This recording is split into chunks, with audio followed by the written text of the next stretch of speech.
రోజుల నుంచి బాల్కొండ నియోజకవర్గంలోని ఈ కొనుగోలు కేంద్రాల వద్దకు వెళ్ళడం జరుగుతూ ఉన్నది. ఎక్కడికి వెళ్ళినా, ఏ ప్రాంతానికి వెళ్ళినా, ఏ ఊరికి వెళ్ళినా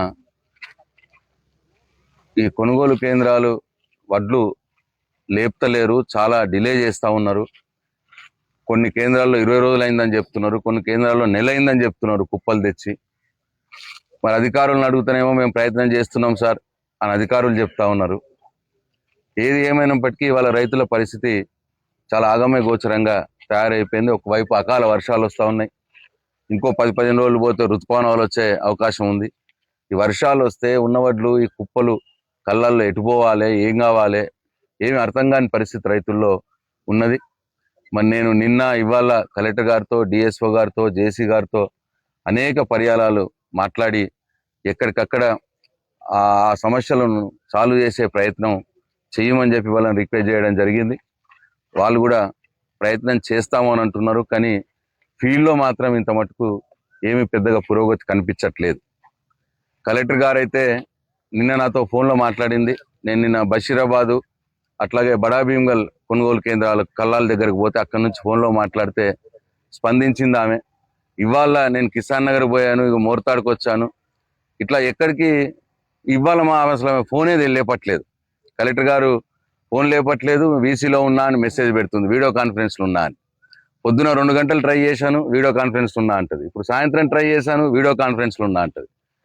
నేను అడుగుతున్నా ఈ ప్రభుత్వాన్ని, ఒక ఎమ్మెల్యే రైతుల దగ్గరికి వెళ్ళి, కల్లాల దగ్గరికి వెళ్ళి రైతుల కష్టాలు చూసి, వాళ్ళ కష్టాలని, వాళ్ళ ఇబ్బందుల్ని అధికారులకు, జిల్లాలో ఉన్నటువంటి ముఖ్యమైన అధికారి, మెయిన్ అధికారి కలెక్టర్ గారికి ఈ రైతుల యొక్క ఇబ్బందులు చెప్పదామని చెప్తే అని ప్రయత్నం చేస్తే ఆమె ఫోన్ తీయకపోవడం అనేది చాలా చాలా అంటే చాలా బాధగా ఉన్నది, చాలా అవమానకరంగా కూడా ఉన్నది. మరి ఎందుకు ఇట్లా చేస్తున్నది ఈ ప్రభుత్వం? ఈ ప్రభుత్వంకి అసలు ఒక పాలసీ ఉన్నదా? గన్ని బ్యాగులు ఎన్ని ప్రొక్యూర్ చేసుకొని పెట్టుకున్నారు, ఎన్ని వెహికల్స్ పెట్టుకున్నారు, ఎన్ని లారీలు పెట్టాలి, ఎన్ని పెట్టుకున్నారు, ఇవన్నీ ఏది ముందస్తు ప్రణాళిక లేకుండా ఇవాళ కొనుగోలు కేంద్రాలు తెరిచేసినాము అని చెప్పి మంత్రి గారు ఉత్తమ్ కుమార్ రెడ్డి గారు ప్రకటించడం, నడుస్తూ ఉన్నది అని చెప్పి ఊరికే ప్రకటించడం. ఇవాళ మోర్తాడు ఈ సెంటర్లో వచ్చి చూస్తే 10 రోజులు అసలు ఒక బ్యాగ్ కూడా తీసుకోలేదు, ఒక లారీ కూడా రాలేదు 10 రోజులు అని చెప్తా ఉన్నారు. కేవలం 3 రోజుల నుంచే లారీలు వస్తూ ఉన్నాయని చెప్తా ఉన్నారు. మరి 10 రోజులు ఒక కొనుగోలు కేంద్రంలో ఒక బస్తా కూడా లిఫ్ట్ చేయకపోతే ఎక్కడికి వెళ్ళి అవుతుంది ఇది? ఈ ప్రొక్యూర్మెంట్ అసలు ఎట్లయితుంది? వాళ్ళకి చెప్తే అర్థమైతలేదు. లారీలు పెంచుకోమని చెప్తా ఉన్నా, నిన్న నుంచి గన్ని బ్యాగ్స్ మొదలే ప్రొక్యూర్ చేసుకోమని చెప్తా ఉన్నా. ఇప్పుడు గన్ని బ్యాగ్స్ కోసం రైతులు కొట్లాడుకునే పరిస్థితి వస్తూ ఉన్నది. నీకంటే నాకని ఒకళ్ళొకరు కొట్లాడుకుంటా ఉన్నారు. గన్ని బ్యాగ్స్ వస్తే లారీలు వస్తలేవు, లారీలు వస్తే అంతా కూడా మెష్గా తయారవుతా ఉన్నది. మరి నేను కలెక్టర్ గారికి కూడా నేను చాలా బాధతో నేను ఆమెకు చెప్తా ఉన్నా, రెస్పెక్టర్, కానీ ఈ రకంగా బిహేవ్ చేయడం, ఒక ప్రజాప్రతినిధి, ఒక ఎమ్మెల్యే ఫోన్లు చేస్తే కూడా ఎత్తకుండా నేను బిజీ ఉన్నా అని చెప్పడం అనేది చాలా తీవ్రంగా పరిగణిస్తాం. తప్పకుండా వీళ్ళు ఇట్లనే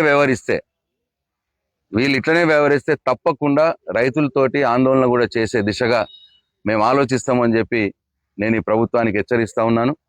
ఇది మంచి పద్ధతి కాదు ఇది. ఎందుకంటే నా బాధ్యత ఇది. కల్లాల దగ్గరికి పోయి రైతుల బాధలు తెలుసుకోవడం నా బాధ్యత. తొందరగా రైతుల్ని ఈ కొనుగోలు కేంద్రాల నుంచి ఇళ్లలోకి పంపించడానికి ప్రయత్నం చేయడం నా బాధ్యత. ఆ బాధ్యతలో నేను ఉంటే ఈ విధంగా వ్యవహారం చేయడం మంచిది కాదు. ముఖ్యంగా విపరీతమైన తరుగు తీస్తూ ఉన్నారు.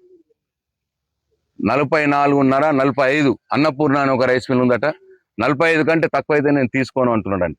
నేను జేసీ గారికి చెప్పాను, నేను 45, 44.5 అన్న రైస్ మిల్లని ఒక 2 3 చాలా లేసి పడేయండి రైస్ మిల్స్కు, అప్పుడు అందరూ లైన్లోకి వస్తారు. సన్నవడ్లు ఎట్లా తీసుకుంటారు? దొడ్డు వడ్లకు 44, 45 కావాలి అని ఎట్లా అడుగుతారు? సన్నవడ్లు తీసుకొని బిజినెస్ చేసుకోవటానికి పనికి వస్తుంది, కానీ దొడ్డు వడ్లు తీసుకొని రైతుల్ని కాపాడే బాధ్యత ఈ ప్రభుత్వానికి లేదా అని చెప్పి నేను అడుగుతా ఉన్నాను. ఇది తీవ్రంగా పరిగణిస్తాం.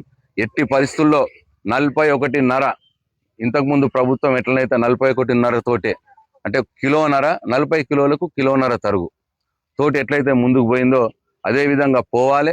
ఎక్కువ తీసుకుంటే మాత్రం రైతులతో కలిసి ఆందోళన బాటలో పోతాం. ఈ ప్రభుత్వం మీద ఒత్తిడి తెస్తాం, ఈ ప్రభుత్వం మెడలు వంచి తీరుతాం. తప్పకుండా రైతుల పక్షాన పోరాటం చేస్తాం.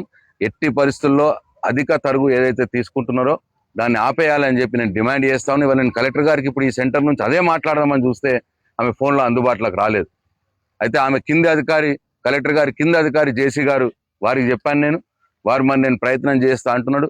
కానీ ఇది ఒక జేసీ గారి వల్ల కాదు, ఇది అసలు ఇది ప్రభుత్వ పాలసీగానే ఉండాలి.